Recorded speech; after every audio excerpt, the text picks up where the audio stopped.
तो हाल अस्सलाम वालेकुम स्टूडेंट, कैसे हैं बेटा? आज हम लोग डिस्कस करेंगे जी, हम लोग किस तरह इंग्लिश आसानी से बोल सकते हैं। किस तरह इंग्लिश आसानी से बोल सकते हैं। जो बेसिक बेसिक बेटा आपको इन्फॉर्मेशन होनी चाहिए अगर आप लोगों ने डेली लाइफ में इंग्लिश फ्लुएंट बोलनी है अच्छे अंदाज में। तो बेटा, अगर हमारे चैनल को लाइक और सब्सक्राइब नहीं किया तो जल्दी से लाइक और सब्सक्राइब कर ले, ताकि जैसे ही कोई नई वीडियो आए तो उसका लिंक सबसे पहले आपको मिले।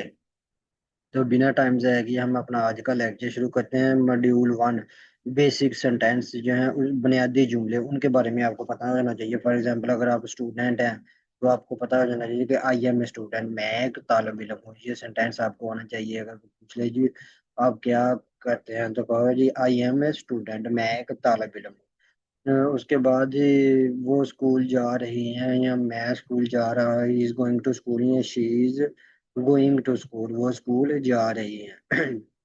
ये सिंपल सिंपल सेंटेंस है जो आपको बोलने आने चाहिए। उसके बाद आ गया जी मॉड्यूल नंबर 2, कि आप लोगों ने डेली बेसिस पे पता है बेटा क्या काम करना है। आप लोगों ने वोकेबलरी इंग्लिश वर्ड मीनिंग करने हैं आप लोग डेली बेसिस पे बेटा। 10 जो वर्ड मीनिंग है ना इंग्लिश के, वो आपने करने हैं। जैसे जैसे आप डेली बेसिस पे 10 करेंगे तो आपकी वोकेबलरी क्या होगी, अच्छी होगी। अच्छी होगी तो आप ऑटोमेटिकली बेटा इंग्लिश बोलना शुरू कर देंगे। अगर आपकी वोकेबलरी कमज़ोर है, अगर आपको इंग्लिश जो वर्ड हैं उसके मीनिंग नहीं आते, तो बहुत ज़्यादा फिर मुश्किल पेश आती है। तो लिहाजा आपको ये मस्ट होना चाहिए डेली बेसिस पे। आपको 10 इंग्लिश वर्ड लेने हैं और उनको विद मीनिंग, उसको बेटा ज़हन में कंसेप्ट बना के उसको याद करना है। रट्टा नहीं लगाना, ठीक है ना। और इससे आपकी जब वोकेबलरी अच्छी होगी तो इंग्लिश ऑटोमेटिकली आपकी बेहतर होना शुरू हो जाएगी। उसके बाद हमारे पास module number 3, tenses for speaking. Speaking अगर आपने करनी है फिक्रे बोलने के लिए ज़मानों के बारे में आपको पता होना चाहिए कि प्रेजेंट है ज़माना कौन सा है, पास्ट है, फ्यूचर है। प्रेजेंट में क्या क्या फिक्रे में कौन सी फॉर्म यूज़ होती है। फर्स्ट फॉर्म बेटा यूज़ होती है। For example, I eat food, मैं खाना खाता हूँ। सिंपल, आई ईट फूड। अगर पास्ट में अगर हम चले जाए तो पास्ट में क्या होगी, थर्ड फॉर्म इस्तेमाल होती है, ही प्लेड क्रिकेट, उसने क्रिकेट खेली, ही प्लेड क्रिकेट। अगर ये बेटा उसमें होता प्रेजेंट में तो प्ले आना था, ही प्ले क्रिकेट, वो क्रिकेट खेलता है, तो ये प्रेजेंट में आना चाहिए। थर्ड फॉर्म आ गई तो वो ये पास्ट में आ गया। इस तरह फ्यूचर में हमेशा विल का या शैल का यूज होता है बेटा। तो फर्स्ट फॉर्म के साथ विल या शैल, वो कल आएंगे। आखिर में क्या बेटा आ गया, गे आ गया। गे का मतलब है ये फ्यूचर है। गा गी गे आ जाए तो वो फ्यूचर होता है। था थी थे बेटा आ जाए तो वो क्या होता है, हमारे पास पास्ट होता है। था थी थे या लिया लिए ले, तो वो क्या होते हैं हमारे पास बेटा पास्ट। तो अगर दूसरे के आखिर में आ जाए जी है हूँ, तो वो भी बेटा क्या होता है हमारे पास प्रेजेंट होता है। तो ये आ गया जी फ्यूचर में। सिंपल क्या होगा, विल या शैल का यूज होगा।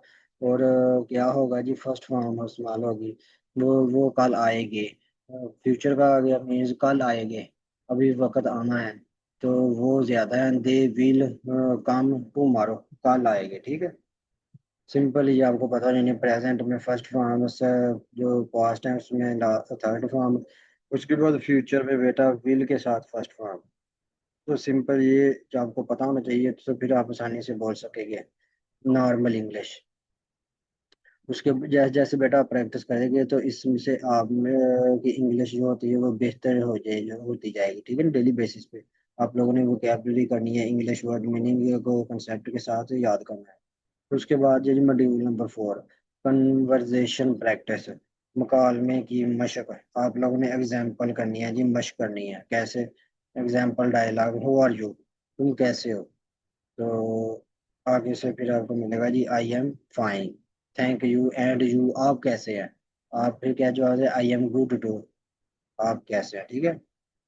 मैं बहुत अच्छा हूँ, मैं बहुत बेस्ट हूँ, ठीक हूँ, फिट फार हूँ, मैं भी ठीक हूँ, या आई एम गुड टू।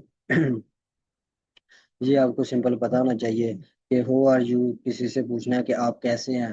आप फिर आगे से आपको जवाब मिलेगा जी आई एम फाइन, वो कहेगा कि मैं ठीक हूँ, थैंक यू, आपका बहुत शुक्रिया, आई एम फाइन, थैंक यू। उसके बाद एंड यू, उसने पूछ लिया कि आप कैसे हैं, तो आप कहेंगे आई एम गुड टू, मैं बहुत ठीक हूँ। सिंपल। ये आपको लाजमी बेटा आनी चाहिए। उसके बाद module number 4, pronunciation and listening. ये आपकी बेहतर होनी चाहिए। वर्ड कंफर्टेबल, तो करेक्ट प्रोनाउंसिएशन इसकी क्या है, कंफर्टेबल। हम कहते हैं जी अक्सर बेटा कंफर्टेबल, टेबल, तो ये गलत है इसका जी, फुटबल, कंफर्टेबल, हम फोर्टबल, ये है इसकी करेक्ट प्रोनाउंसिएशन। मीन्स ये आपकी लिसनिंग और प्रोनाउंसिएशन अच्छी होनी चाहिए। उसके बाद speak on topic, daily basis पे आप लोगों ने प्रैक्टिस करनी है। माई फैमिली टॉपिक लेना है, उसके ऊपर माई हॉबी आपका मुश्किल आ गया है, उसके ऊपर जो चीज़ आपको पसंद है। इसी तरह अपने स्कूल के ऊपर, माई स्कूल के ऊपर डेली 5 लाइंस आप लोगों ने करनी है, तो इंशाल्लाह आपकी इंग्लिश पहले से बेहतर होगी। ये बेटा आपने प्रैक्टिस करनी है और इंशाल्लाह आप कामयाब होगे, ठीक है ना। अगर प्रैक्टिस करेंगे तो कामयाब होगे। डेली बेसिस पे वोकेबलरी सेट करनी है, अपनी लिसनिंग को बेहतर करना है, प्रोनाउंसिएशन को बेहतर करना है, और उसके रिलेटेड जो आपने उन्हें बेटा वोकेबलरी याद करनी है, उसके ऊपर प्रैक्टिस भी करनी है। और सेंटेंस के बारे में सिंपल आपको पता है, यानी प्रेजेंट के में कौन सी फॉर्म है जी, फर्स्ट फॉर्म इस्तेमाल होती है, पास्ट में थर्ड, और इसी तरह फ्यूचर में विल का, शैल का इस्तेमाल होता है फर्स्ट फॉर्म के साथ। तो ये बेटा अगर आप स्पीक इंग्लिश बोलना चाहते हैं with confidence and real life situation, तो ये सिंपल आप लोगों को इतना कंसेप्ट लाजमी होना चाहिए। यार जब इतना कंसेप्ट आ जाएगा तो फिर इससे आस्ता आस्ता इंसान में बेहतरी आती है, क्योंकि जब इंसान प्रैक्टिस करता है तो बेहतरी फिर ही आती है। अगर प्रैक्टिस नहीं करता है तो चाहे वो कोई भी है, प्रैक्टिस में एक से मैन परफेक्ट, ठीक है ना। जो मेहनत करता है फल भी उसे ही मिलता है। तो अगर बेटा किस चीज़ की समझ नहीं आई तो कमेंट बॉक्स में लाजमी पूछना है। Thank you.